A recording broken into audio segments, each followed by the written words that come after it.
Okay, so finally I managed. So we have probably to have a quick look to what we were doing last time, because it was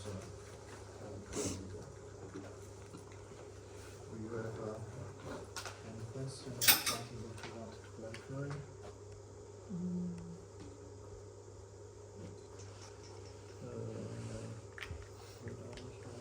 Just a second. There are two persons absent. One is Ali. Do you know where he is? Ray and Ibrahim. Ray and Ibrahim. Sorry? Ray and Ibrahim. Yes, Reynard, I don't know where he is, but the other one. No, you have no idea? Okay.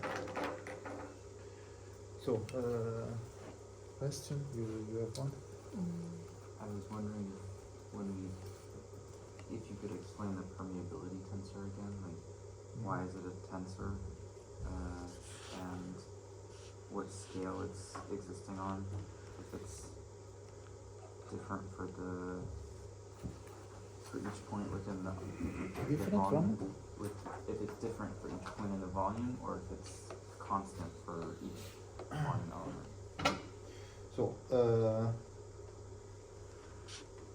okay. So do you agree with the fact that what we are doing is an upscaling procedure? So what we are doing is to essentially transform this unit cell into a point, let's say, of a more macroscopic description of our medium. So we will forget about the distribution of grains, etc., and we will upscale. So the idea is that starting from this version of the problem, which is the Stokes problem, describing the flux through that cell, we will move into a macroscopic description where we will have we will introduce naturally the notion of permeability, let's say. Then we will see permeability tensor, or let's say permeability tensor. In general, the permeability is a tensor. Okay. So the point is how to capture this quantity, this permeability. So at this moment, we just stay with the problem at the microscopic scale, and we want to find a way to solve it. So the only remark that we did at this level before entering in the discussion of how to solve this problem at the microscopic scale, so at the scale of the cell, was that even if we assume that the velocity field is periodic, when writing down the problem in this form, a priori we are not obliged to require that P is also periodic. And in fact, we notice this sequence of implication. If we have periodicity of V, we have periodicity of the Laplacian. So if we have a periodic function, its derivatives are periodic. So the gradient of P will be periodic, but this does not imply necessarily that P is also periodic. Why? Because it is sufficient that P is constituted by a linear function plus a periodic function in such a way that P for sure is not periodic, because linear functions are not periodic. Linear function is like that. So if you imagine that you have just your Z and P of Z, this is the linear contribution, which is obviously not periodic in the interval, I don't know, minus L. But the gradient of P for sure will be periodic if the function phi is periodic, because when you calculate the gradient of the linear part you get a constant, and the constant for sure is periodic. So the consequence of this argument was that we can decompose P and the gradient of P into a constant gradient plus the gradient of a periodic function, and we observed in fact that this alpha is indeed the macroscopic gradient, because coincides with the average of the gradient of P. Okay. So now, so we rephrased this problem, in fact, in this way, that I didn't write explicitly. This delta means Laplacian, I remind you. This is the Laplacian of V, of Vi, minus alpha I minus phi comma I equals 0, and then the rest remains the same. Okay?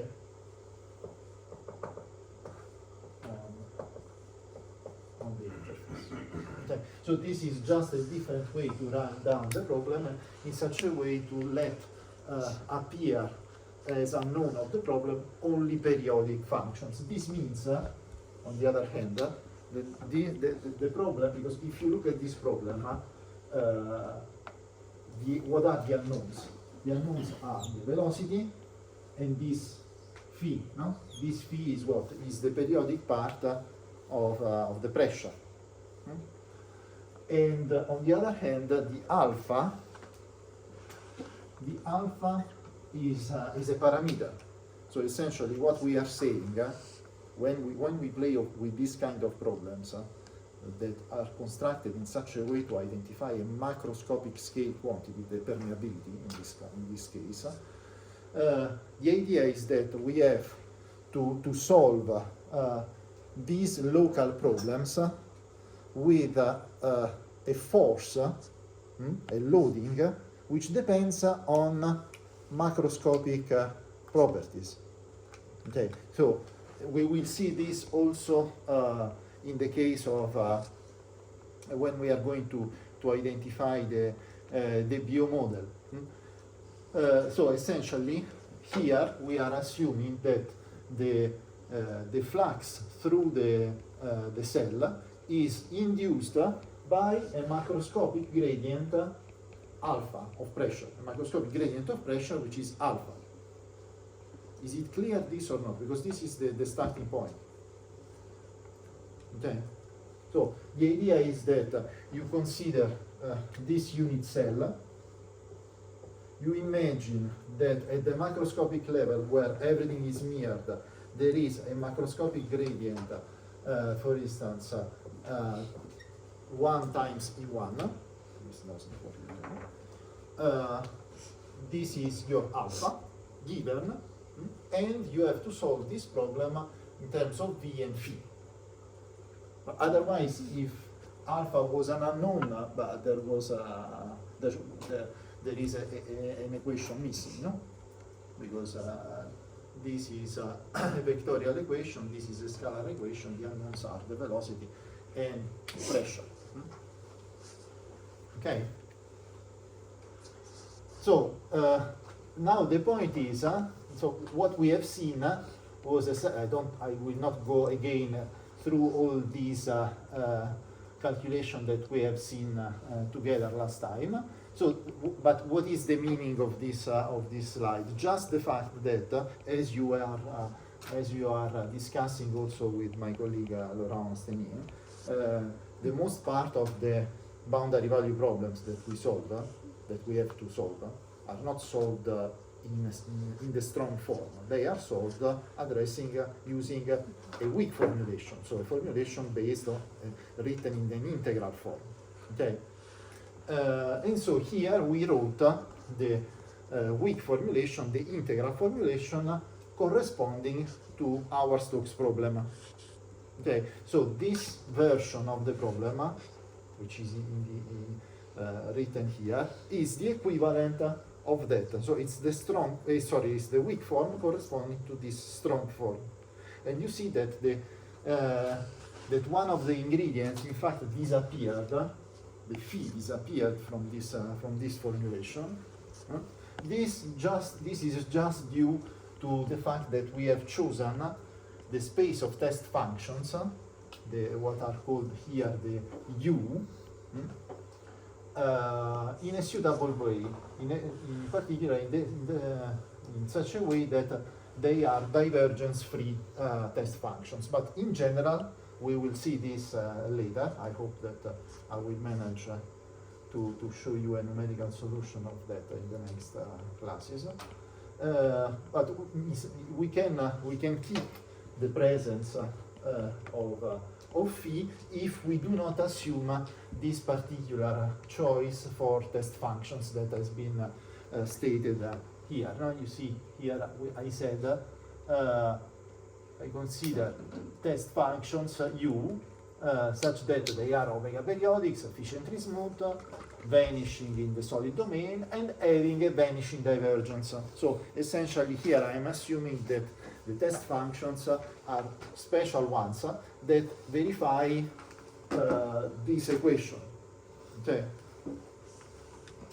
And so in this way I let the unknown phi disappear from the weak form. So I was able, writing down the problem in this way, to construct a weak form of the problem just for the unknown v, the velocity.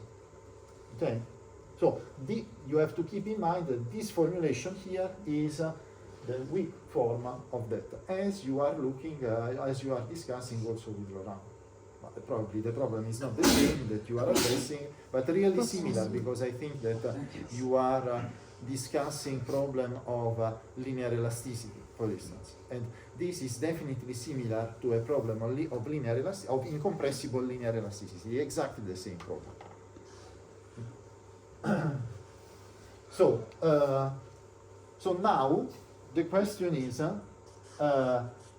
okay, so in principle what we have to do is to solve this problem. But before going into the solution of this problem, the point is that we have first of all to understand what will be the form, the general form of the solution, and how we are going to use it.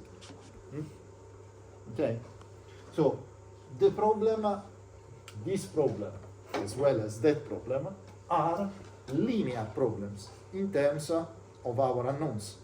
Okay, in particular in terms of the velocity.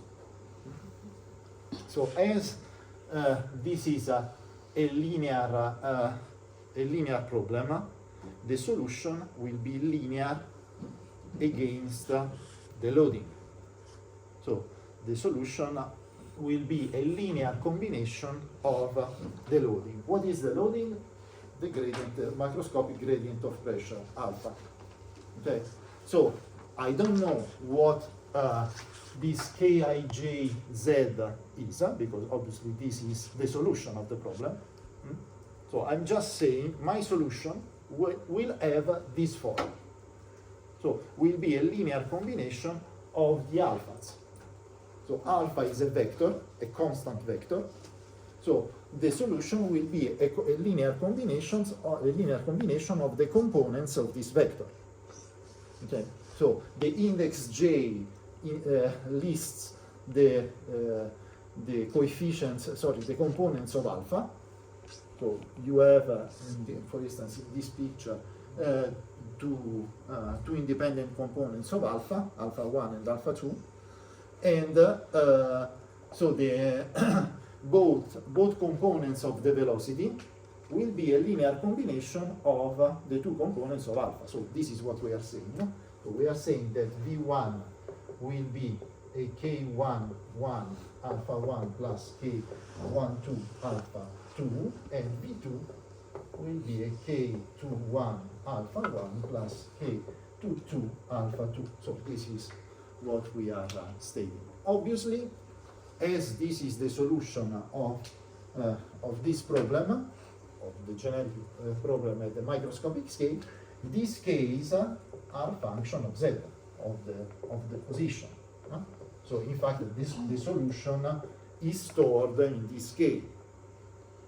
So here I'm just providing a general form of the solution. I'm not saying anything about what is the real form of the solution, but for sure it will be something like that.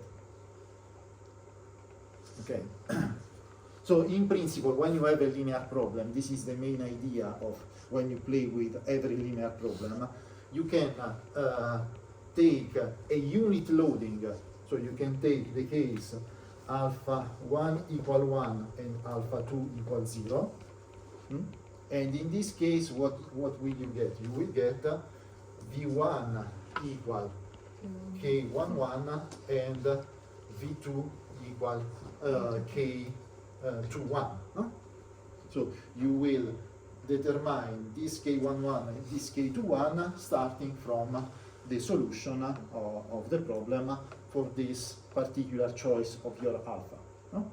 And in a similar way, you put alpha 1 equal 0 and alpha 2 equal 1, and you will get, so this will be, let's put a 1 here just to indicate that it is referred to this first choice, and you will get this other condition, K 1, 2, and V2 associated to this second loading equal to K22. Huh? So what we are saying is that the K11, K21, K12, and K22 are the solutions for the velocity along x and y and along x and y for these two different unit loading. Okay, this has nothing to do with permeability. I mean, this is a generic way of solving a linear problem. You take a unit value of the loading, you find the solution, and then you recombine with your effective loading. So if you know that alpha, instead of being 1, is along the x direction, has a certain shape, it could be even a function. Okay. So, but now, so the solution will have this form, this one. So now the point is that, okay, but we are not just interested in the solution of the microscale problem. What we want to find is, what we want to play with is an average quantity, okay? So the average quantity that we are going to manipulate is this Q of V that we have introduced before, which is nothing else than the average of the velocity over the fluid domain. Okay, the Qi of U for every velocity field u, the qi of u is 1 by omega, so the complete unit cell, the volume of the complete unit cell, divided and multiplied by the integral over the fluid part of the domain of u. Okay? So it's an average, but rescaled by the porosity in the end. No? If this was 1 by omega f, it would have been a complete, an average. But in fact, it is 1 by omega, and so it's the porosity times the average, if you want.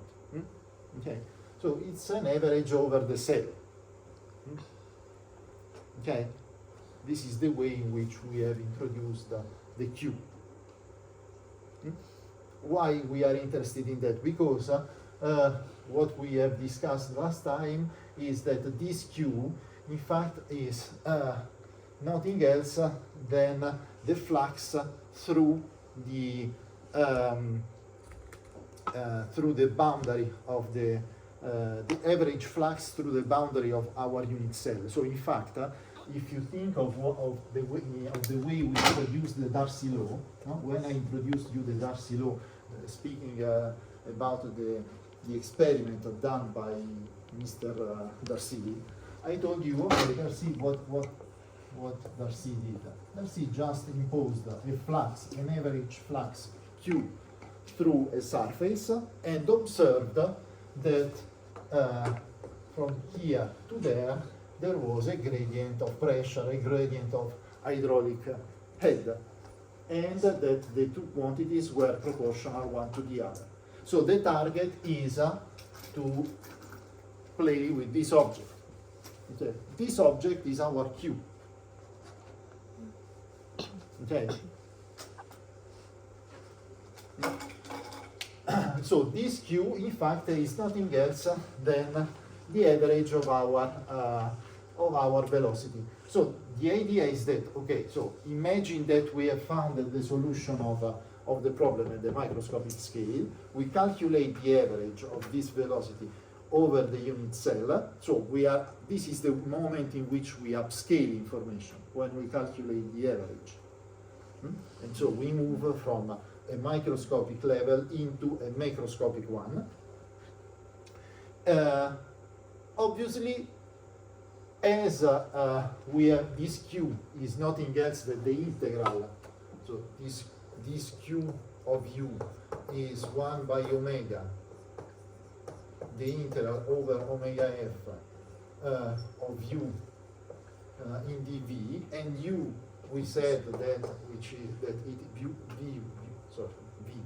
it doesn't matter. I mean, it's the argument. Okay, and we said that v is this. So we said that v is minus k ij vi is minus k ij alpha j. We have just to calculate. We have just to replace this into that. And so what we get? We get 1 by omega integral of kij dv alpha j. Obviously the alpha is constant, so it is out of the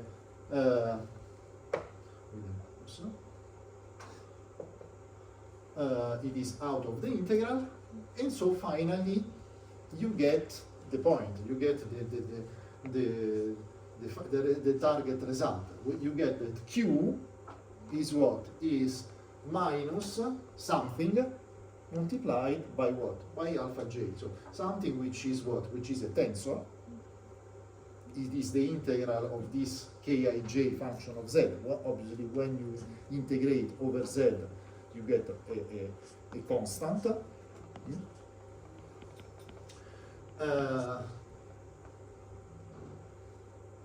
Multiplied by alpha j. Okay. So this is what I called here the capital Kij. So this stuff. And so the final result is that Q I is equal to minus capital Kij alpha j. So we have a definition of our permeability tensor. Okay? So the permeability is the average in this sense, so it's the integral over omega f divided by the volume of omega of the cell, of what? Of the solution of the problem, this k, this small k, when the alphas are considered as unit. Okay? So, to answer your question, K in general is capital K in general is a tensor. It could be a spherical tensor in the sense that written like that in 2D, it means that it will be K11, K12, K21, and K22, but it can happen that K11 is equal to K22 and that K12 is equal to K21. Now this we will see that it is always true, but in general they could be different from zero. We can have this particular case. If we have this particular case, clearly this tensor reduces into K, a scalar quantity times the identity, no? K being the K11.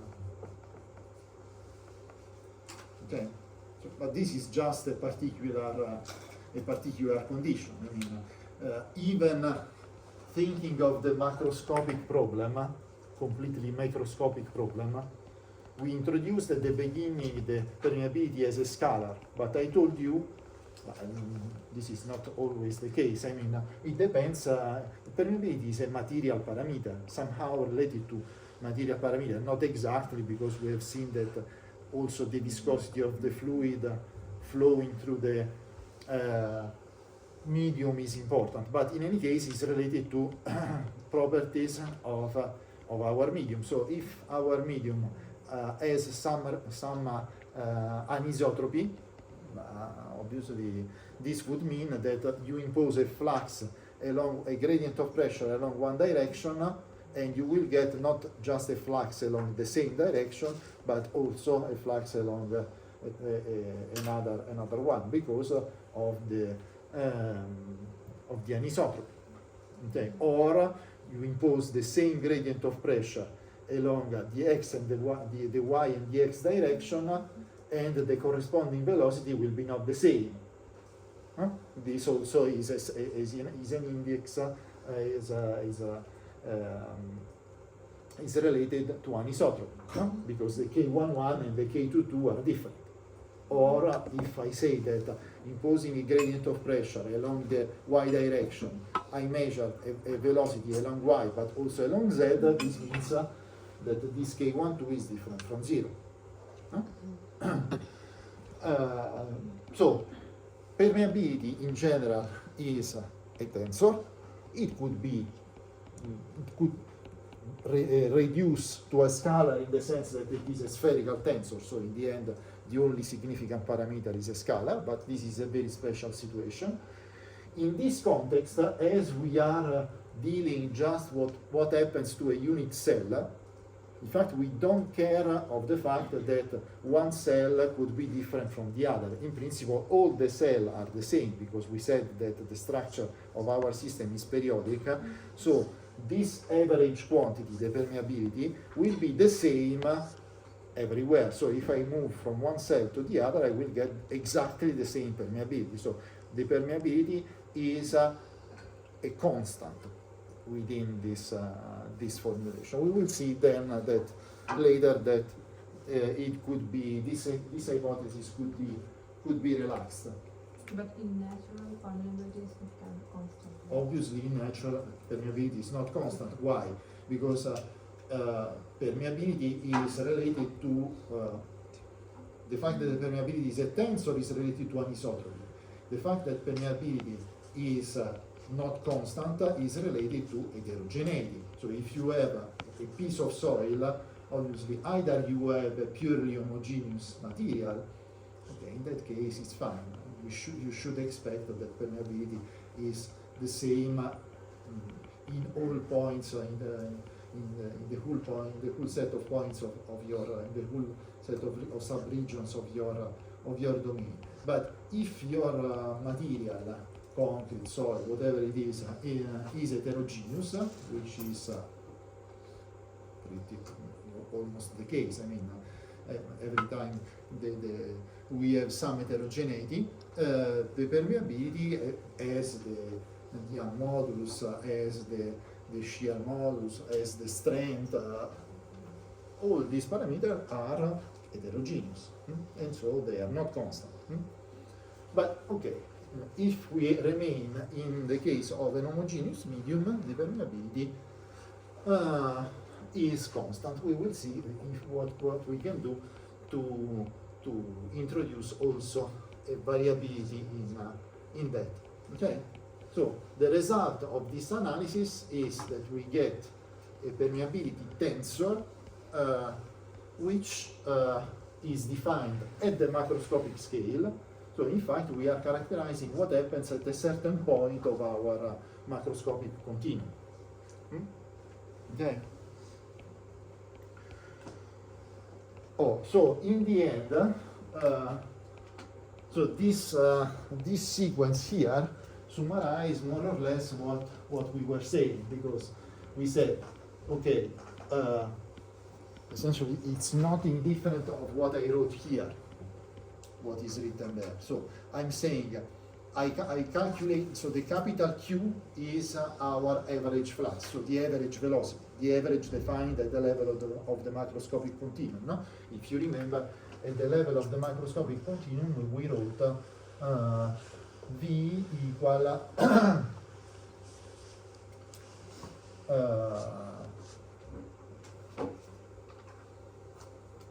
we wrote MV equal to minus K gradient of P. Forget about the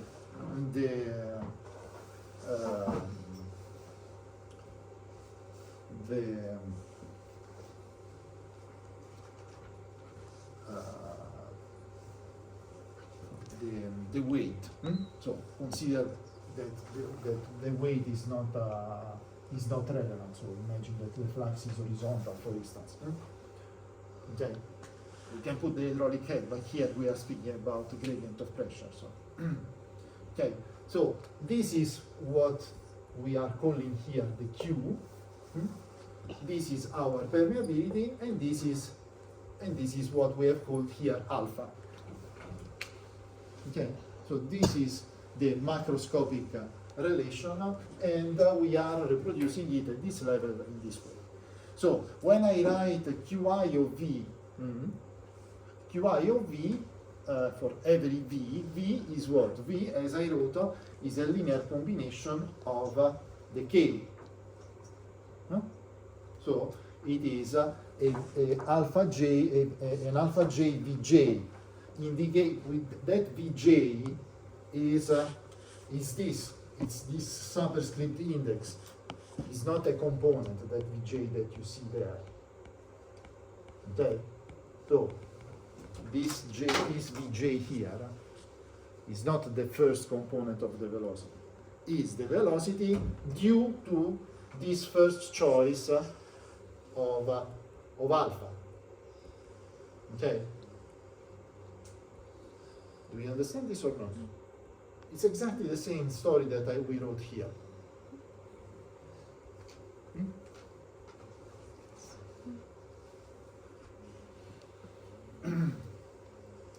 So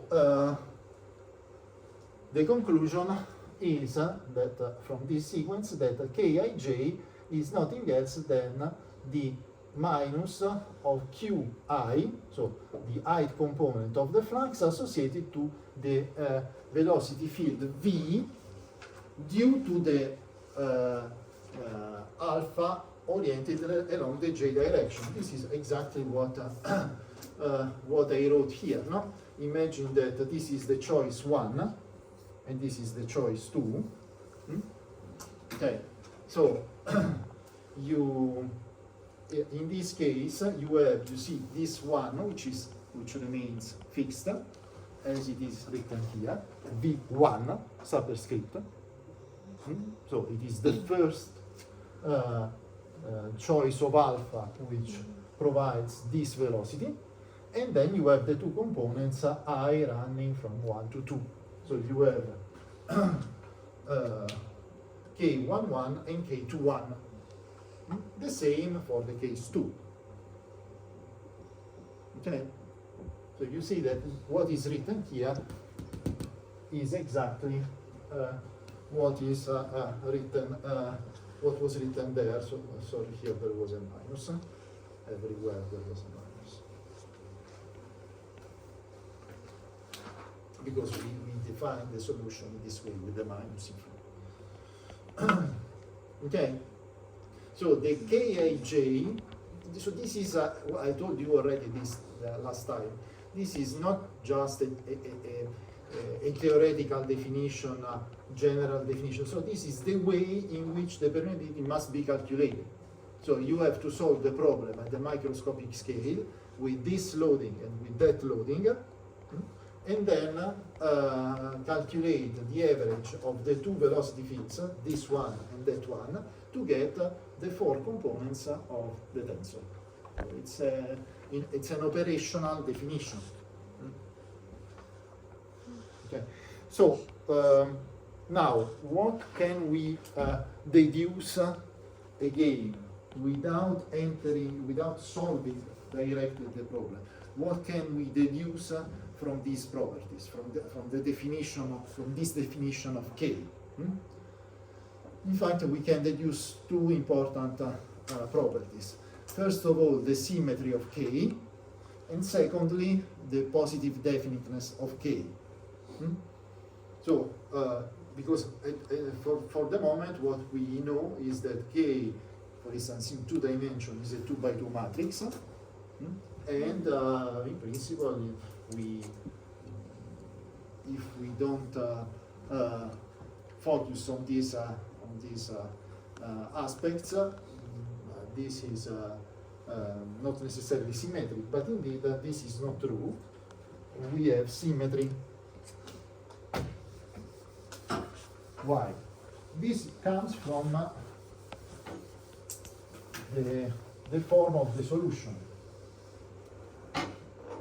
Because you should remember what we are solving. So let's keep this and write here the weak form. So this was the strong form of the problem.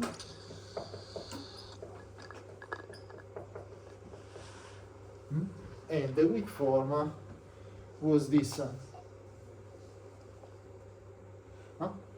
This. So for every u, for every test function u belonging to H, solve this problem here, dui by dzj, dvi by dzj equal to minus omega by mu is being the viscosity, alpha I qi of u. Okay? And this guy here we called A. So this is a bilinear form. I call A of u and v this object. Okay?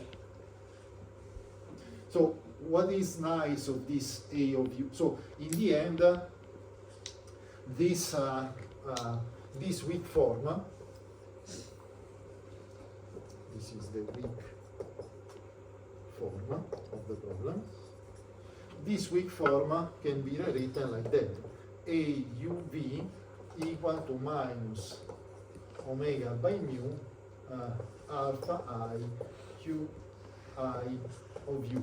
Okay, so this is just a synthetic way of writing it down, nothing special. But what can you observe looking at this form of A?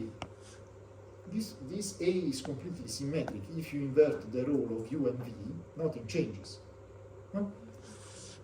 Because this is just, this is what? This is the double saturation of the two gradients of u and v. No? dui by dzj, dvi by dzj means gradient u double contraction gradient V. So if you invert the role of U and V, nothing changes. You are just doing the scalar product between these two objects.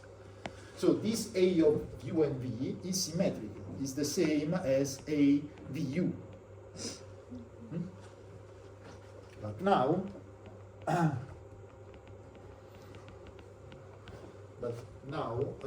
as we said that K, we said that capital Kij, so the permeability,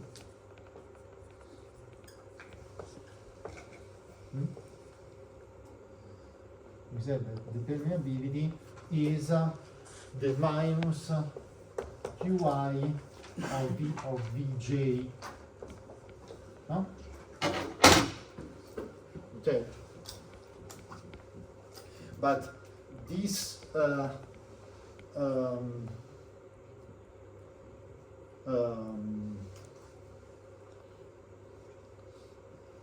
yes.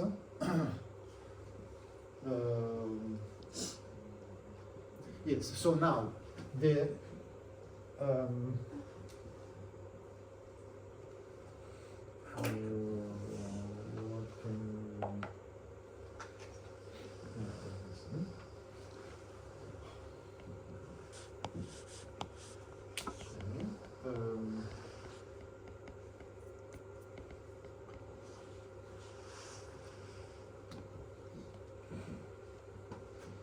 yeah. Yes. So so this is the definition of Kij. But this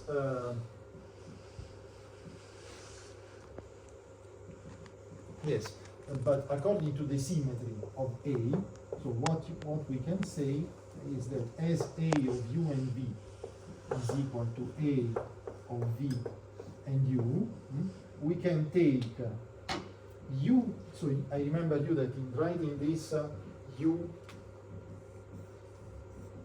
is the test function, okay? Could you clarify, it's Qi of V or Qi of U? And the first one. And the first one is U. U is the test function, huh? Yeah. It's a bit confused.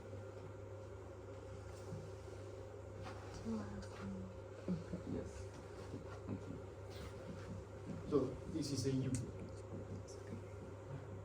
So essentially, what you are saying is that if you take a test function U, the saturation of the gradient of V, which is our unknown, the solution, times the gradient of this test function, the integral should be equal to the saturation of the flux associated to the test function multiplied by our loading alpha.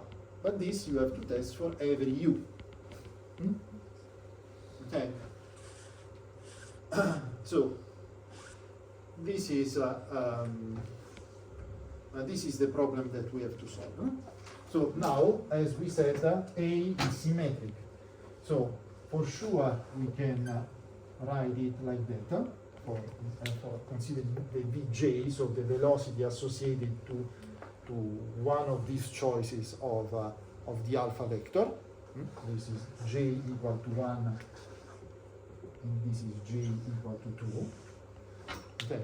But we can also consider the test function u as one of the v, for instance, vi. Okay. So the test function could be one of a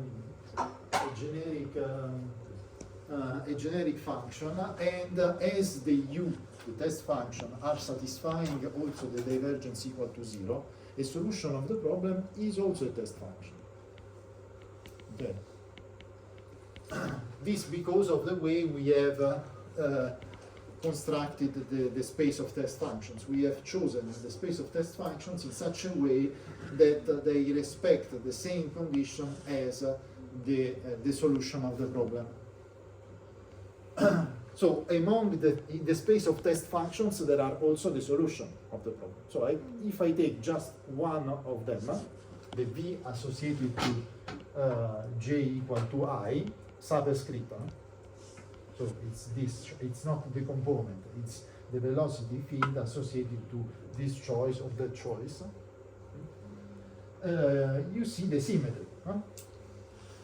You see that in this particular case, you observe that A Vi Vj is equal to A Vj Vi.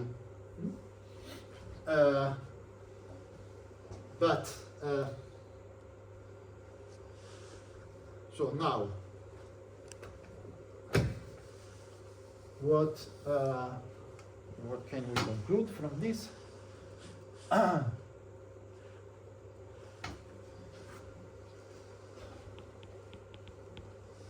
We conclude that, let's clean this.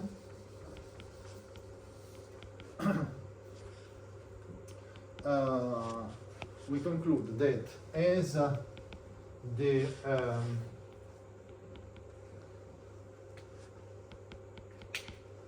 we conclude that A, for instance, Vi Vj, reading this, is equal to minus omega by mu alpha I Qi of u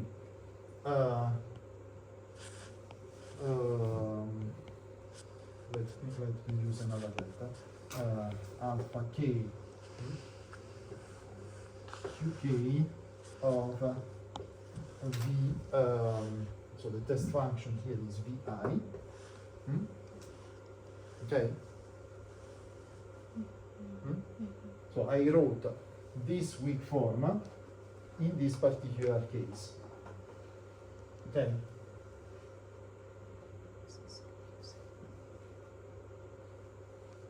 So, and this is what this, according to this definition, this is, so the q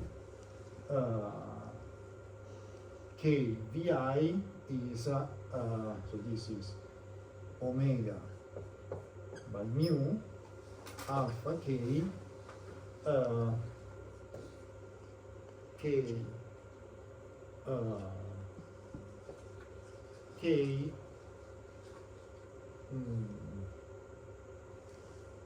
k I. Huh? Okay. So I'm just writing the weak form, but for the test function vi, okay, and the solution vj, considering the definition of k. Professor, why are you replacing VI on each side with VI? It's A, VI, VJ. I started from You. this. Okay. I started from, no, it's important to clarify. I started from this. I remarked the fact that A is symmetric. So I wrote A of UV equal to A VU. Yeah. Huh? Okay. Then I said, okay, among all the possible test functions, I choose one solution, because the solutions are also test functions, because the two spaces are required to verify the same conditions, the same boundary conditions, and the same divergence equals 0, because we choose the two spaces like that. So within the space of test functions, there are also the solutions. So I took u equal to vi, okay, here, and consequently also there. And I took v equal vj. So I got this result. Now I'm writing the left-hand side, and I wrote it like that. And I'm now going to write the right-hand side. So A of Vj Vi is equal to minus omega by mu according to this, to the definition of alpha, of A, alpha K, QK of what? Of Vj. Okay, according to this statement, here I have the test function, and the test function is the first element here, because I wrote A of u b. Okay.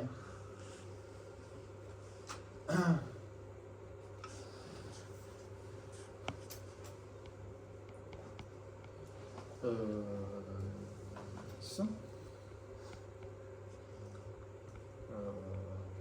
No, sorry, but I have to write this one. I'm rewriting this, but I have to write this one. So the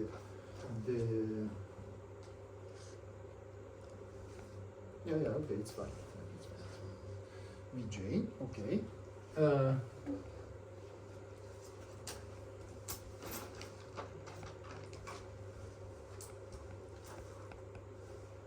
Just a second.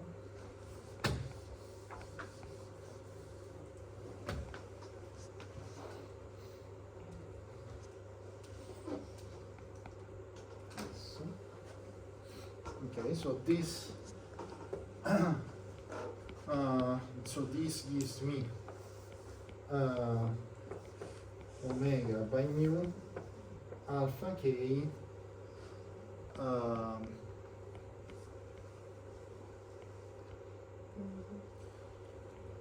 k kj. Okay.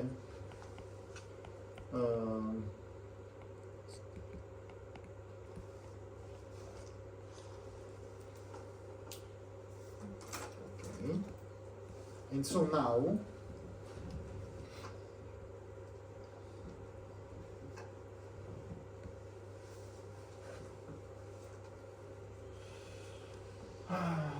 and so now yes, so this is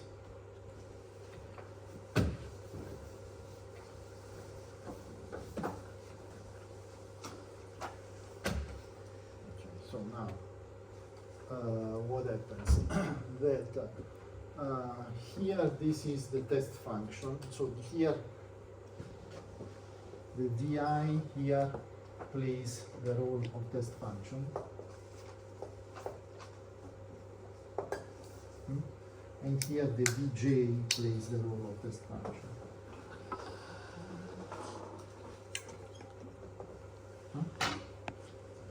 Okay, so the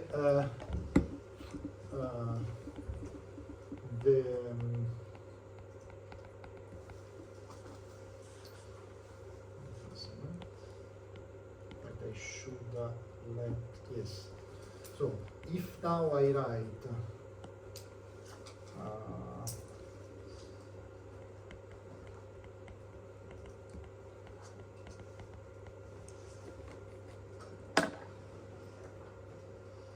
yeah, in fact I have to switch. If now I write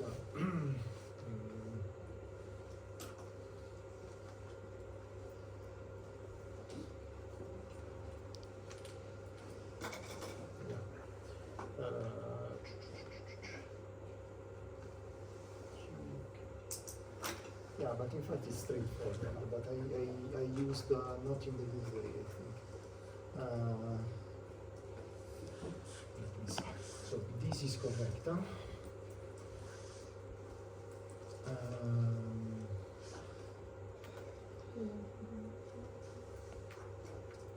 Just one second. Yeah, in fact, this is not correctly written. This is not correctly written. Sorry. Because, yeah, I mean, it's correctly written, but I should pay attention to something in the sense that, okay, this is the test function, no? Yes, so this is the point. So, this is the test function, and this is the solution. This is fine, but we have to do another step. So this is the solution when alpha is alpha j. Huh? Okay, and this is the solution when it's not wrong, but when alpha is equal to alpha I. Okay. So what does it mean this? It means that the vector alpha alpha j means what? Means that the vector alpha is as a unit component along the j direction and the zero component along the other direction. No? So this means that the vector alpha is vector alpha j is a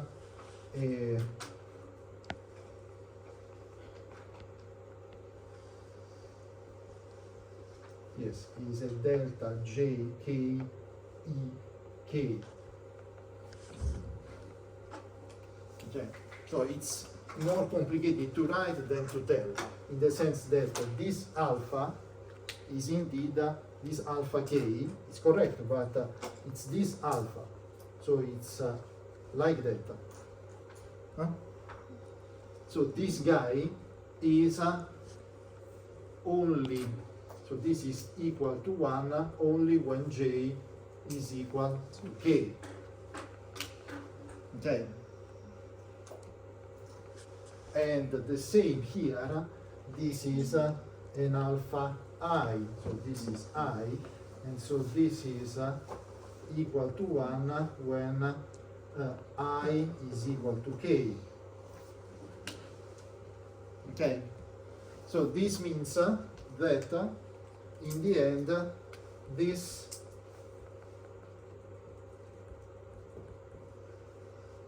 is a delta j k, and this is a delta I k. Huh? And so the conclusion is that we have a vi vj equal to omega by mu k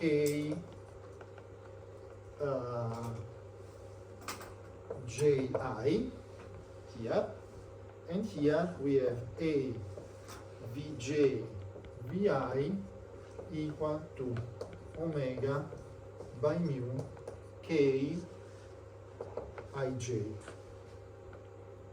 The two are rewritten like that. But as these two are equal, these also are equal. These are equal because of the symmetry that we stated at the beginning. The symmetry of the form. A of uv is equal to A of uv is equal to A of vu. So this is equal to delta. Here I wrote separately this, the left hand side and the right hand side. So the two are equal, should be equal. And so as the two are equal, also the two left hand side are equal, also the two right hand side should be. And so you see that kji should be equal to kij. And so you get the symmetry of the permeability tensor. Okay?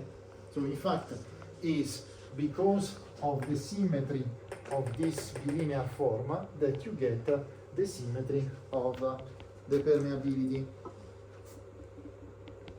Okay? So, permeability is symmetric.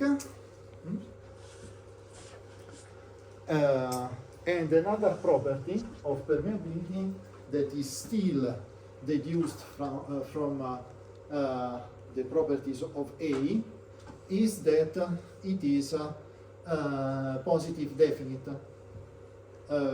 Why? This is much more straightforward. Because in the end, what we are saying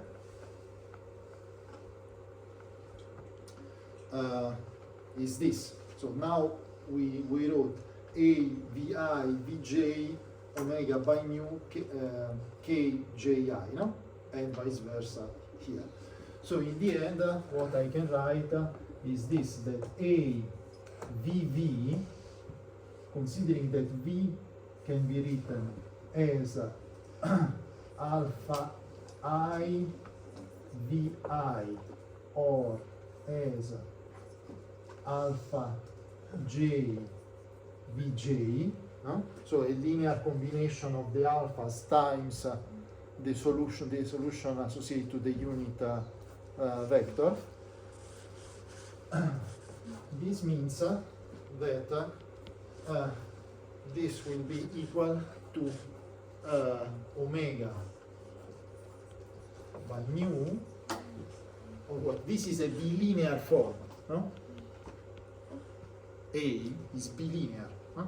It's linear with respect to, separately with respect to u and v, huh? Because of its definition. Huh? So if you put, if at the place of u you put alpha u, you get an alpha. If at the place of v you put an alpha v, you get an alpha. So if you put an alpha and beta here and there, you get alpha beta. No? So it's bilinear. So when I write this like that, this means alpha j, alpha I, A of vi vj. Huh? Because of bilinearity. But this guy, we have seen that it is the permeability. So this is omega by mu kij, kji at this moment, it doesn't matter because we said that it is symmetric, alpha I, alpha j. Okay? So the AVV is this. But now AVV is also this. No? Looking at the definition, AVV is what? Is just the integral over omega f 1 by omega. Sorry, not 1 by omega, omega we put on the other side, of gradient of v, gradient of v. Huh? This is the definition of A, AVV. So if I evaluate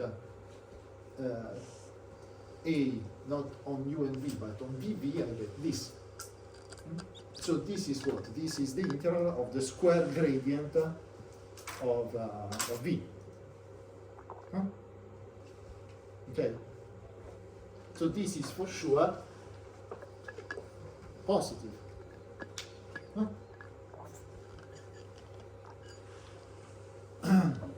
Okay. And so the consequence is that this is positive. And so we read from the positiveness of AVV, we deduce the fact that Kij alpha I alpha j is greater than 0. This for every alpha. And so this is exactly the notion of positive definiteness of a matrix, or of a tensor. When you have a matrix M and you say that this is positive definite, you mean that you mean this. For every vector x, if you do mx and you multiply on the left by x transpose, this is always positive, which is exactly what is written here. This is a row by column product of Kij by alpha, and then you get a vector that you saturate with another alpha. Okay. So according to the message is, according to the property of A, we deduce properties of the permeability. The permeability is symmetric tensor, so it's not a generic tensor, but it is symmetric, and it is also positive definite. Okay, this just because of how we constructed this permeability, so because of its definition. Okay. Professor. Mm-hmm. So the matrix will be positive definite, but why does that also ensure that this one's positive? Because of alpha I and alpha J have different signs. Alpha I and alpha J? Could they have different signs? No, it doesn't really matter. The point is that the alpha, this you can run, this stuff Yeah. is exactly what is written here. It's exactly the same. I mean, I wrote like that, but I can write it like this. So this is the definition of positive definiteness of a matrix. Obviously, the component of X you can choose as you want. But the point is that if you combine in this way, you will always get a positive quantity if the matrix verifies this condition. So this is the condition of positive definiteness of a matrix. Okay. I mean, imagine the trivial case. Alpha M is equal to M the identity.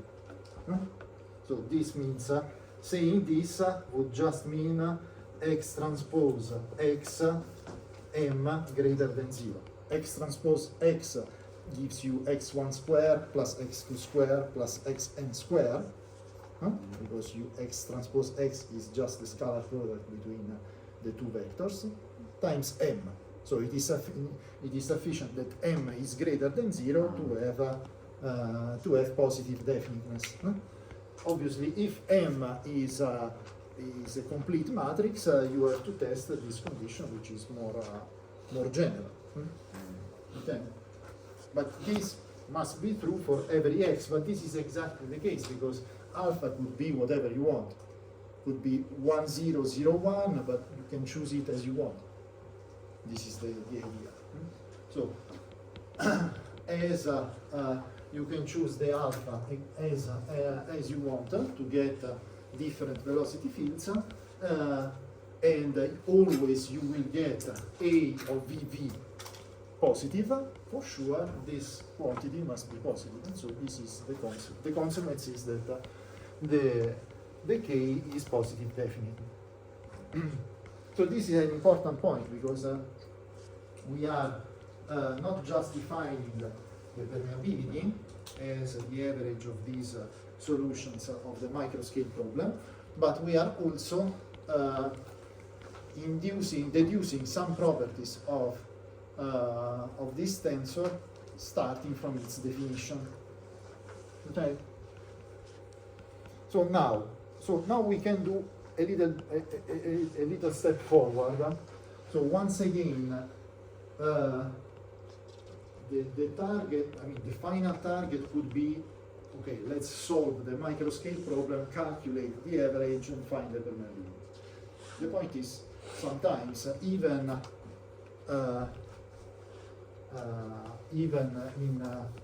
in a 2D case, I'm working for you. I'm preparing the Python code for this problem, but I'm struggling on that since a couple of weeks to use Phoenix. So it's not trivial at all to solve a problem like that. Imagine that you have this unit cell, and you want to so your fluid is this. Your fluid region is this, and you want to characterize the permeability of this point. So you have to solve the problem that we stated, this one, for an alpha 1 which is 1, 0, and for an alpha 1, for an alpha 2 which is 0, 1. From this one you will get a solution that will provide, from this one you will, calculating the average of the solution, you will get the K11 and the K12, and from this one you will get the K21, which will be equal to K12, and the K22. Okay? Isn't it the other way around? Calculating the averages. Yeah. Didn't you say it was the other way around, K11 and K21? for the first solution? For alpha 1 equals Yes, you're right, but it doesn't really matter because they are symmetric. Yes, you're right.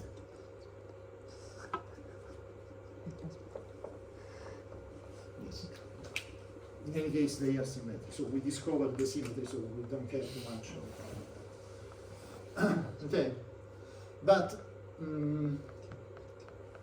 this can be done. It costs. It is not so cheap to get this. So what we can do to have some estimate of the permeability without going through the solution of a too complex problem.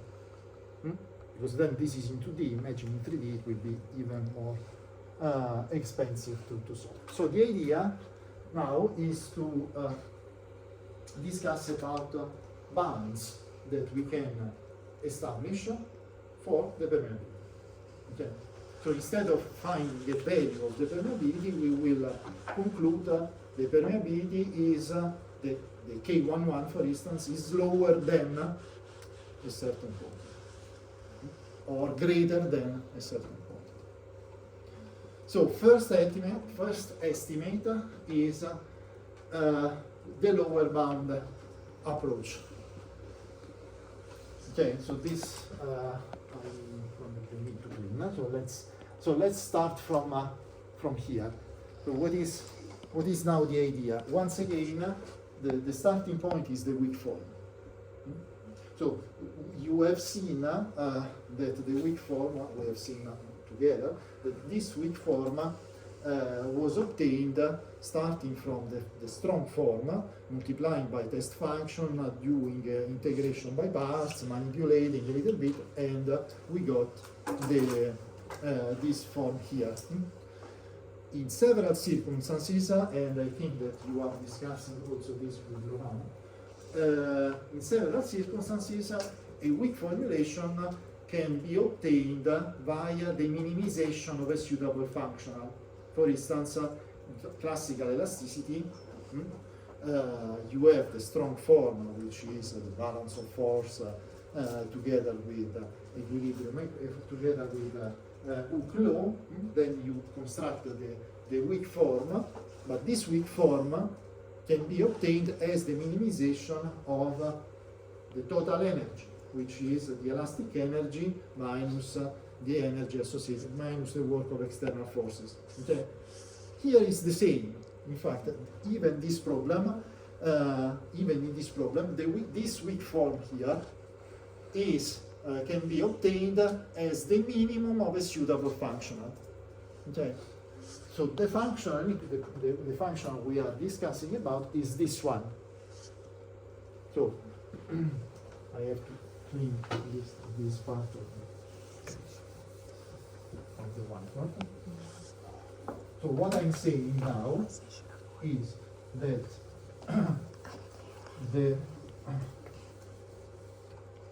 this weak form, so we said this weak form is equivalent to the strong form which was there.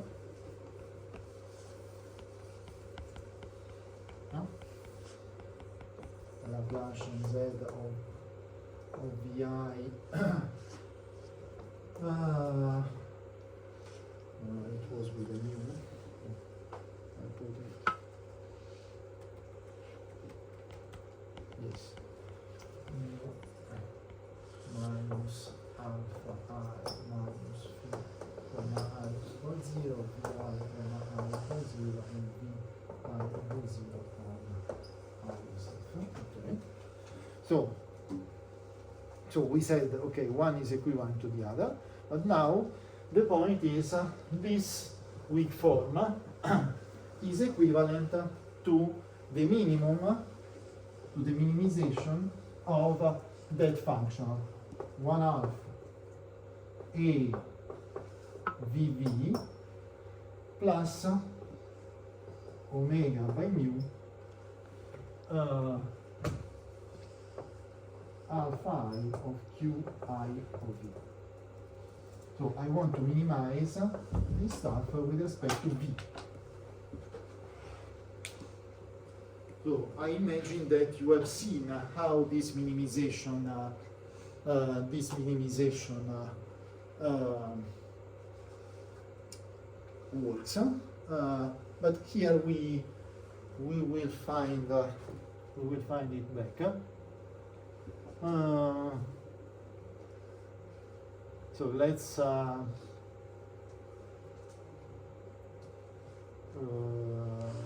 me see.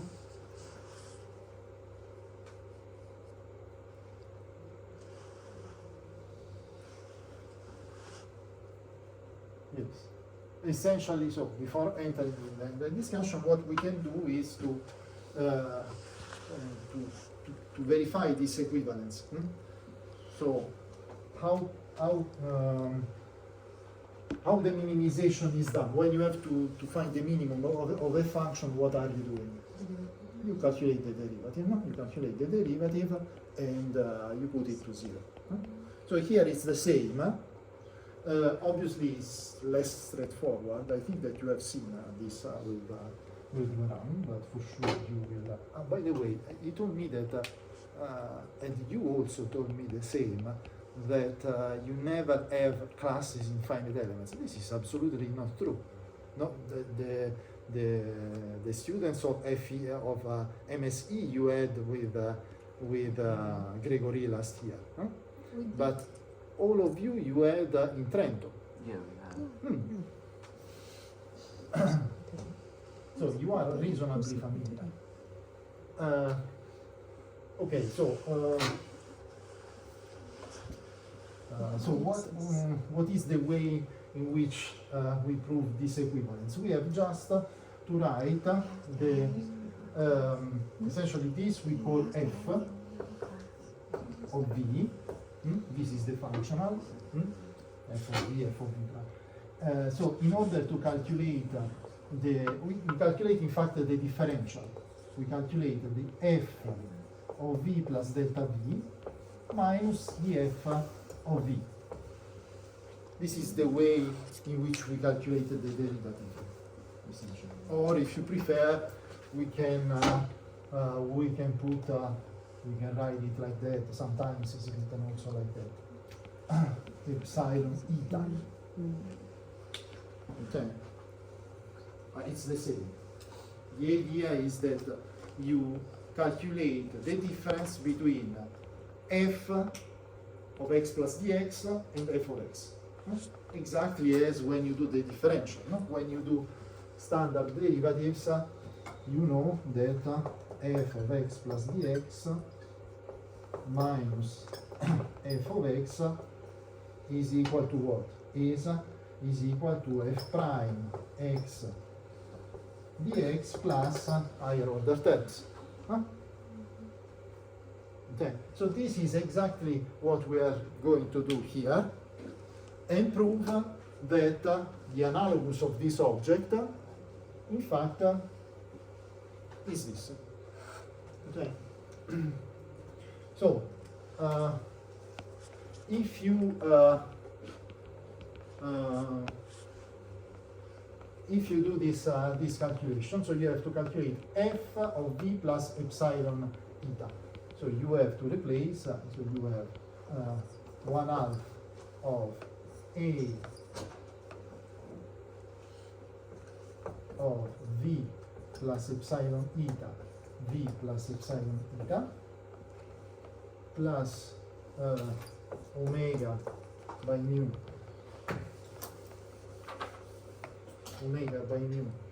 alpha I qi of v plus epsilon eta minus f of v, which is 1/2 a of vv minus omega by mu alpha I qi of v. Okay, I just replaced v plus epsilon eta or v into the definition of f. But now I should remember the definition of A. A is this. So this one. And as we said, A is bilinear. So the point is that this stuff here is what? This is A VV plus, so 1/2 in front of everyone, AVV, then you have A of V eta epsilon plus A eta epsilon, eta V epsilon plus epsilon square A eta eta. Okay, because of that. So you replace U with V plus epsilon eta, this with V plus epsilon eta. You have bilinearity, so you have so linearity with respect to this means that A of V plus epsilon eta is A of V plus epsilon A of eta, keeping this constant, and the same on the other side, and so in the end you get this. But now, due to the symmetry of A, these two are equal, and so you get 2, and due to the fact that we are going to calculate the limit, obviously we are interested in the limit for epsilon tending to 0 of that. In fact, we are interested in this. We want to divide by it, we want to calculate the limit of the difference divided by epsilon, because we have in mind a similar thing as this. So we can consider 1/2 epsilon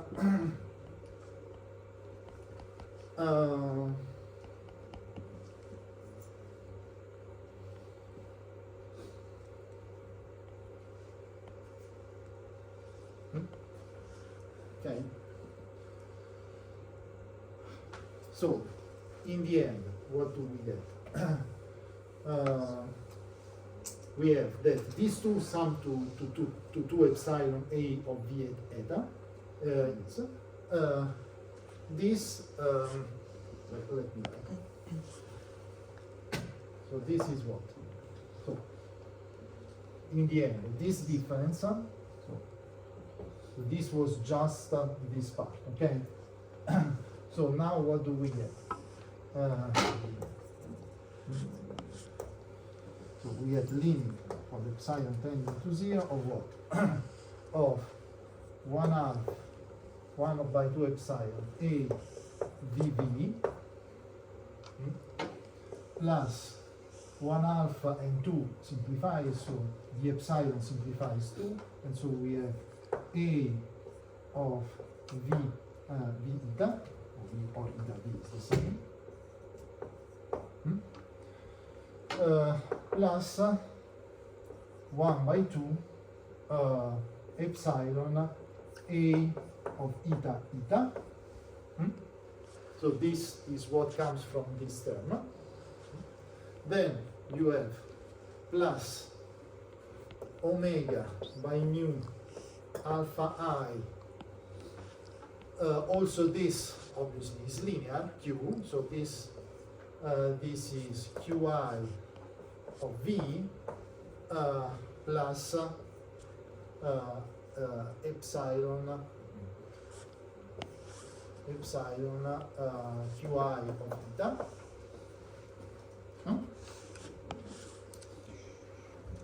Minus, so this we put, minus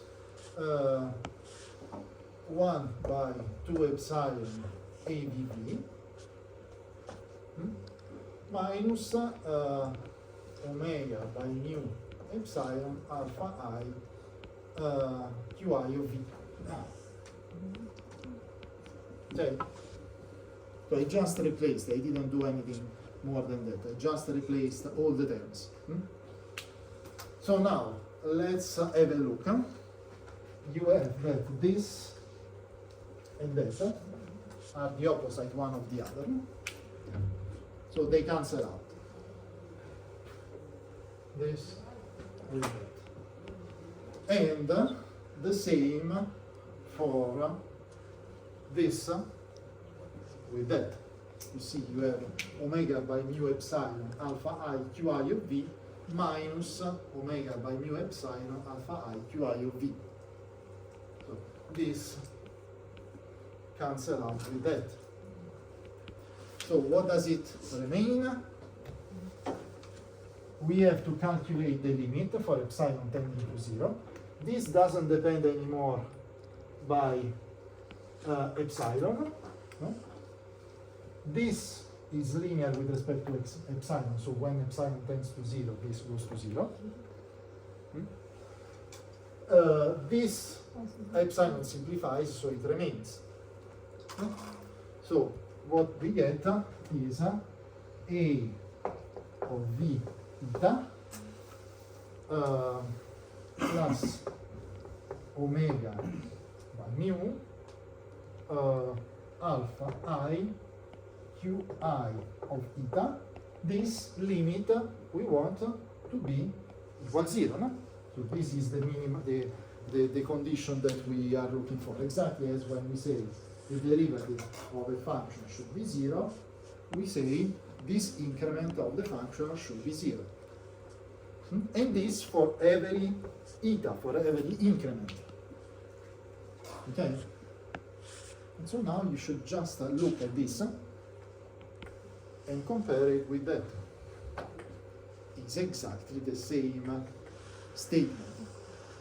So what we got from the minimization is the weak form. Okay, so the weak form, we deduced originally the weak form from the strong form multiplying by test functions, etc. But indeed, this weak form can also be deduced from a minimum principle. So in fact, you have three formulations which are all equivalent one to the other. Either the strong form, or the weak form, or the minimization form. So you can use one of the three, and the result will be the same to solve the problem. Okay? And this is useful because we can exploit this minimum principle now. Okay? So now we have discovered that the solution of the problem is a minimum of this object, for sure, because we got the this condition from we get the same equation from that we obtained from the weak form, also considering the minimization of the problem of the function. Okay, so if we state the function like that, the minimum of this function will be the solution of the problem. Okay, so now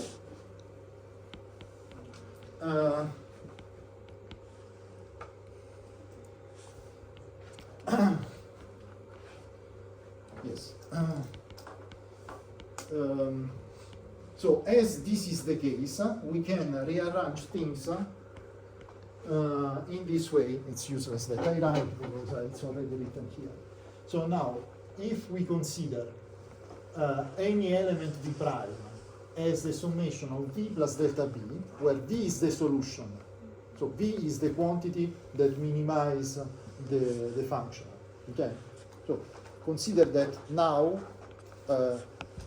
speaking about minimizer of a functional or speaking about the solution of the problem is exactly the same thing.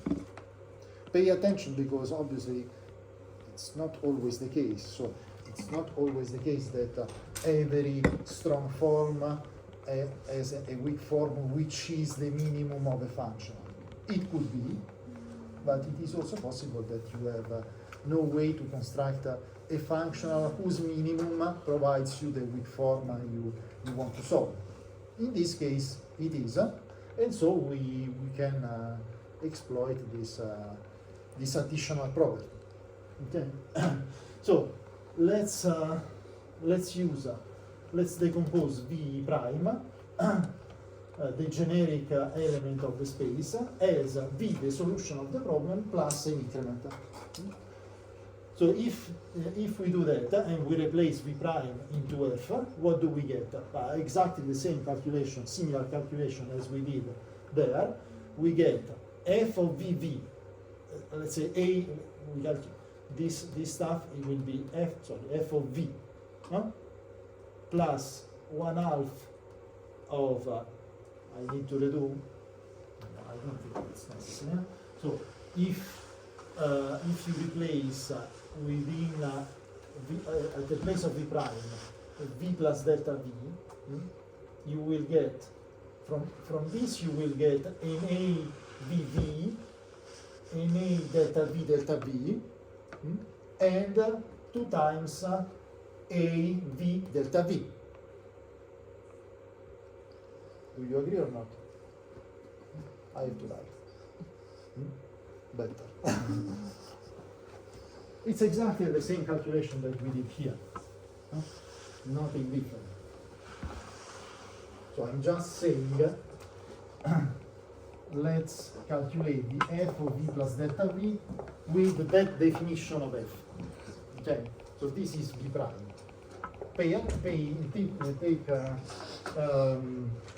Keep in mind that v is the minimizer, so the solution. So this will be what? Will be 1 alpha a of v plus delta v, v plus delta v, just using the definition of f, plus omega by mu alpha I qi of v plus delta v. I just used the definition. And so now, this once again is bilinear. So what do we get? We get 1 half a of vv plus 1 half a of delta v plus 2 times a of v delta v, because it's symmetric once again, and so a v delta v. And the same here, plus omega by mu alpha I qi of v plus omega by mu alpha I qi of delta v. Okay, so now what happens? That so this guy here plus this guy there is just by definition f of v. No? F is defined as 1 half a v prime plus omega by mu alpha q, and this is f of v. No? These two terms, this together with that, give you f of v. No? This term here plus this term here is what? Is our old friend. Is this plus delta, a of v delta v plus omega by mu alpha I qi of delta v is the weak form. So the summation of these two is equal to 0. Okay. So these two, because of the weak form, this is equal to 0 because of the weak form. Okay. So in the end, what did we get? We get this result that f of v plus delta v, what remains is the f of v plus 1 alpha a of dv dv. Okay, which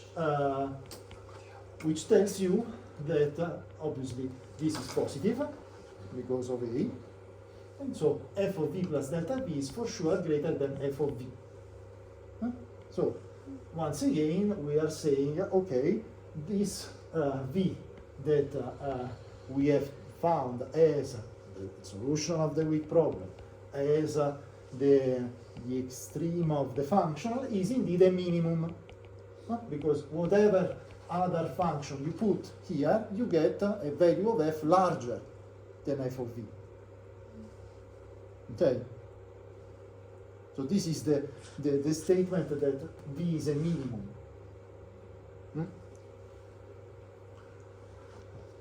So in the end, we can exploit this property in this way.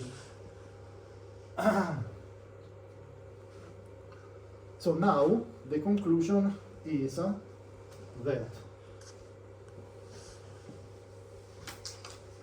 So the conclusion is that f of v plus delta v is greater or equal than f of v.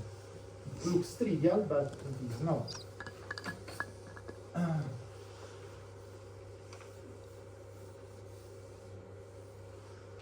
Okay. So we have this statement.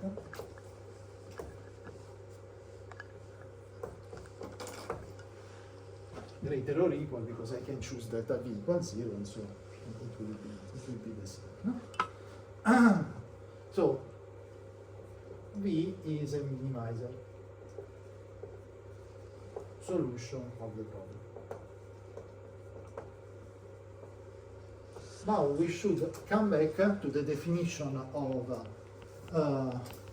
the solution of v, and so what do we have? We know that the solution of the problem verifies the weak form. Okay, as v is solves the problem, no? Solves the problem.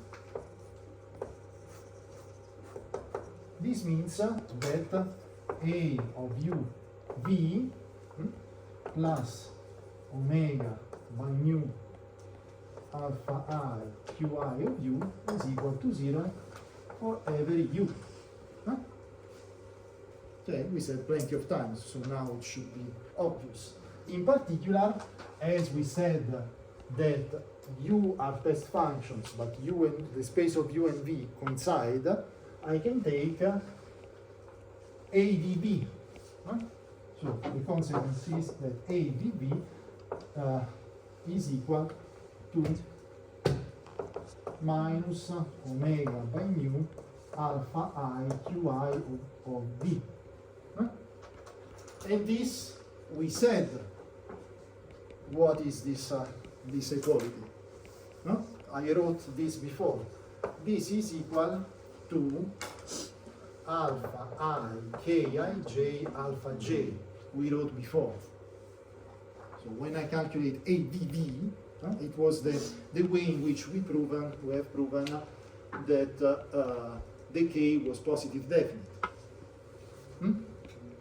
But now the f is in fact related to all this. So what we are saying is that f of v prime or f of v plus delta v plus delta v is the same as you prefer, is greater or equal than what? Than f of v, which is by definition 1/2 of AdV, so 1/2 of this, so minus 1/2 omega by mu alpha I qi v. This is 1/2 of AdV plus omega by mu, once again, alpha I qi of v. Okay, so I'm just using the fact that AVV, because of the solution of the problem, is equal to delta, to obtain an explicit form of f of v. So now you see that you have the same quantity, minus 1/2 plus 1, so you sum up and you get 1/2 omega by mu alpha I qi of v. Okay, but this is what, according to what we wrote here, this is the minus of 1/2 alpha I ki j alpha j. Huh? So what we are saying is that f of v prime, and this means that I can choose v prime as I want, whatever the v prime I choose, the f of v prime will be always greater or equal than 1 alpha I k I j alpha j. Okay. So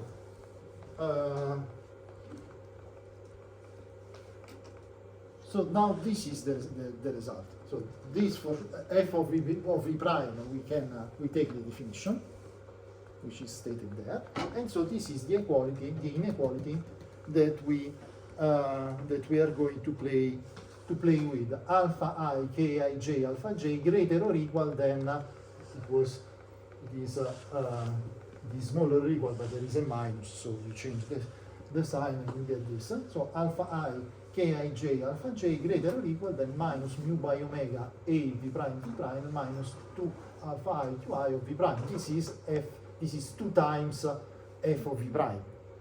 Okay, so we have this inequality. Why this is interesting? Look at this case, for instance. Imagine that you have these two problems. Okay, you have exactly the same cell, but with two different holes, two different pores, two pores of different size. One is a smaller pore, another one is a larger pore. And we want to get an estimate of the permeability of this cell, exploiting the permeability of this problem. Okay? What can we do? So we want to compare K1 and K2, assuming that, obviously, as you see in the picture, that omega 2 includes omega 1.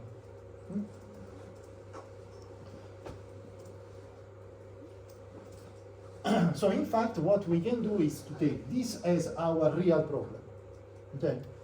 We take this as our real problem, and then we define, we take this one as the problem that we use to construct a suitable V prime. So I'm considering now a V prime which is defined over the same domain as this, but having but being the solution of the problem within omega 1 of this problem here, and extended to 0 within this ring. Okay, so essentially I'm defining the problem is defined in this domain. The solution of this problem is V2, which will produce a permeability K2. Okay. I'm looking for the V prime, a possible V prime associated to this problem. So if I look for a V prime associated to this problem, I have to think of a velocity field defined over omega 2. So I take as the V prime to be used here the solution of the problem defined over the previous cell, so V1 within omega 1 extended to 0 in this ring. Okay? So the consequence of this is what? The consequence of this is that if I now exploit this relation here, thinking of V2 as the solution, I will get K2 here. So I should write that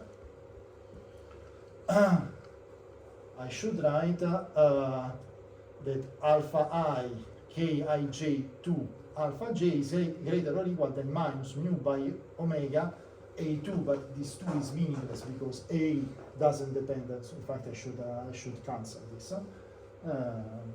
So keep in mind that this is not correct. In fact, it's not that it's not correct, but it's useless because A doesn't depend on. Sorry. It's correct because it depends on. It's in omega f. Yeah. Sorry. It's good because it's A is the integral over omega f, so it's the integral over omega f2. Sorry, I was mismentioned. Okay, so over A2 of v prime minus 2 alpha I qi of v prime. So I'm using this form here, but thinking of the A2, the fact of this domain. Now the v prime that I'm looking at is this. Okay, so what happens? It happens that when I consider v prime defined over different from 0 in omega f1 and equal to 0 in this ring, in fact this integral reduces to an integral over omega f1, because in this ring the v prime is 0. Okay, so in the end what I get is this will be a1 of v1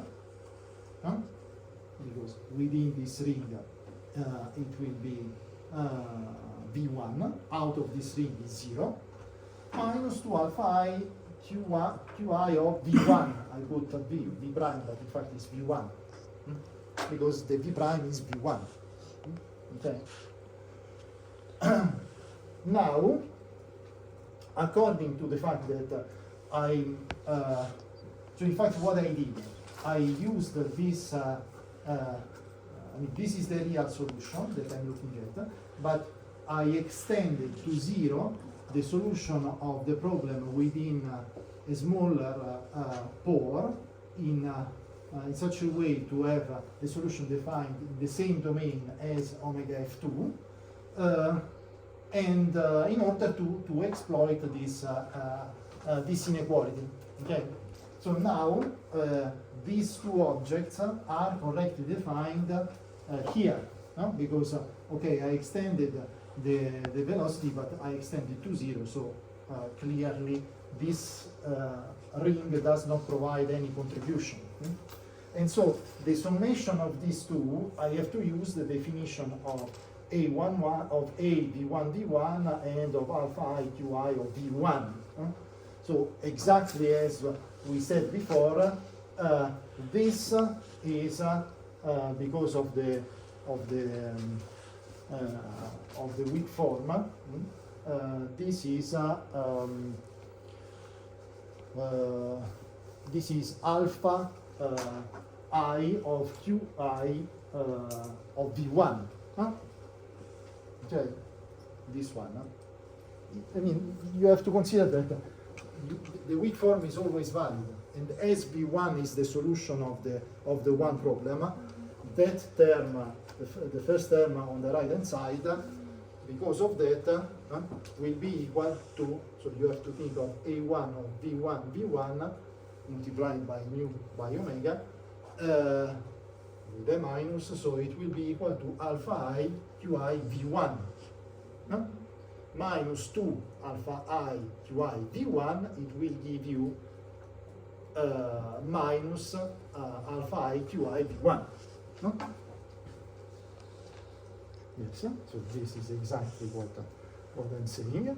And the difference between these two quantities will be nothing else this, and so that, and so this. So this is the alpha I kij1 alpha j, because of the weak form, and because of this identity, which is valid every time. No? Because of this. So in the end, what we got is that alpha I kij2 alpha j is greater or equal than alpha I kij1 alpha j.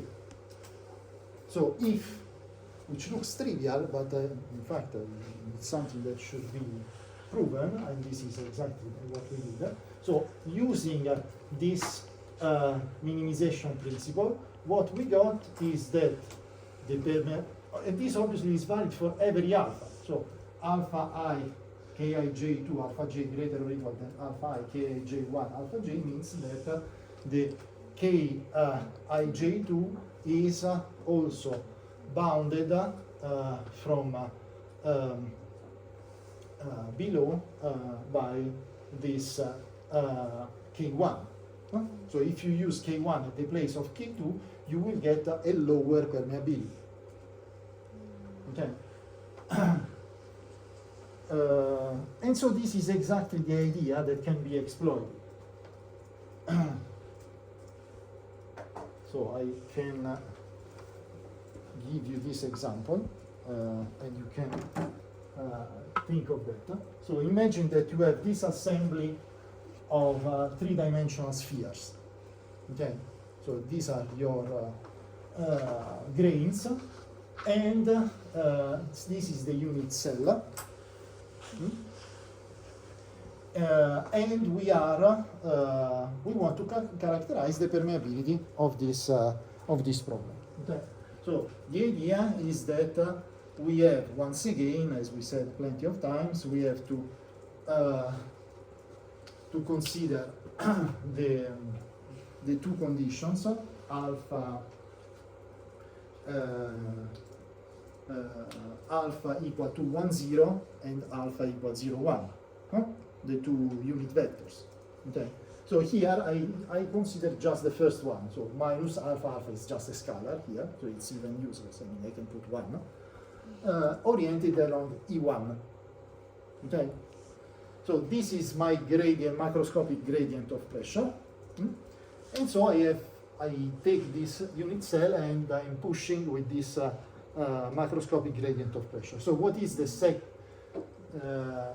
section that is crossed by the flux, the fluid flux? It's not obvious to see, but it is this one.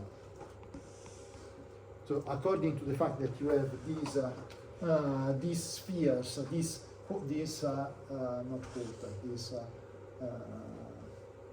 is what? This is 1 by 1/8 of a sphere, 1 by 8 of a sphere.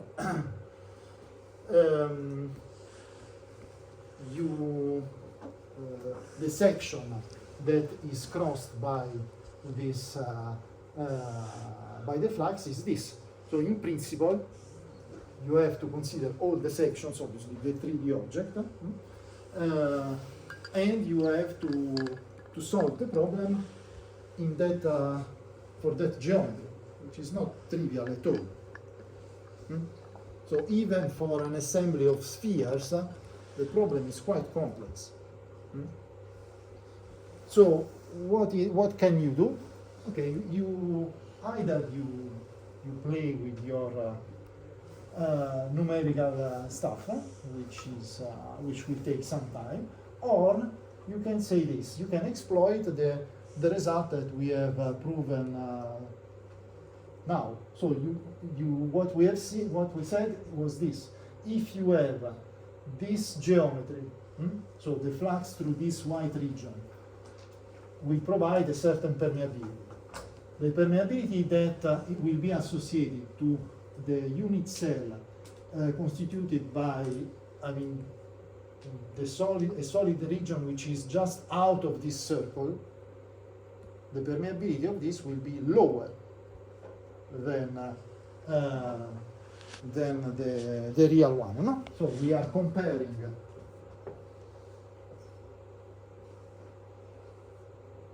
This is a horrible picture. We are comparing this with that. So the unit cell is the same, and this circle, this obviously you have to consider this as a 3D object. No? This circle is completely included into this star. So we are in the same situation as before. This is omega F2, this is omega F1. What we got is that K2 is greater than K1. Okay. So the idea is that instead of looking for the solution of this problem at the microscopic scale, calculating the averages and finding out the the 1, and the 2, coefficients of the permeability, the real ones, the good ones, we can work with that. Obviously, we will not get the solution of the problem, we will get an estimate, we will get something which is lower than the real permeability, but much easier to evaluate. Why? Because now the problem that we have to solve is the flux through a cylinder. And we know the solution of the problem of the flux through a cylinder because it's our Poiseuille solution. We have met already the Poiseuille solution, no? When I have shown you the very first example of homogenization, no? I told you consider the solution of the Stokes problem through a cylindrical through a cylinder. The velocity is just oriented along the axis of the cylinder, and it's purely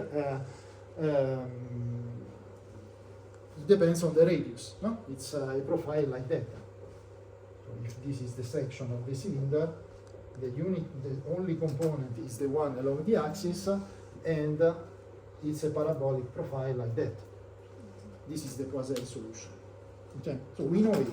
Obviously, you have to imagine it. You have considered you have to rotate this profile around the axis. Okay, because it is in cylindrical coordinates. So if one is the axis of the cylinder, so the axis perpendicular to this plane here, the velocity of the flux through this cylinder is provided by this expression. So the point is that using this kind of procedure, obviously you don't find the solution, exact solution, but you easily get an estimate because you exploit already known solutions of the problem. And so at this moment you have only to evaluate the average velocity. Okay. So the average velocity through the section, so the transversing flow, you get this result. You can check this result on your side, and so you get the filtration vector, the average, and so the estimate of the permeability. So I suggest you to conclude to have a look at this calculation. Try to redo because they are quite easy. In fact, the real problem of this, of the calculation of the effective permeability is to find the solution of the problem. So the velocity field. Once you have the velocity field, you have just to calculate the average. So once you have the Poiseuille flow, in this case, the most part of the work is done. Okay, so this obviously is an estimate from below, in the sense that what we can conclude, according to the previous property, is that the permeability, the real permeability, is greater than, eventually equal to this quantity. We don't know. It could be that we catch it, but this we can only prove if we catch it or not, introducing an estimate from above. So we have to find two bounds, one from below and one from above. In the worst case scenario, we will get an interval saying, okay, I'm not able to find the real value of the effective value of the permeability, but I know that the permeability stays within this interval. Or if I get the same value from the estimate from above and from below, I obtained the real value, the effective value. Okay. So let's stop here, and so we will continue next time.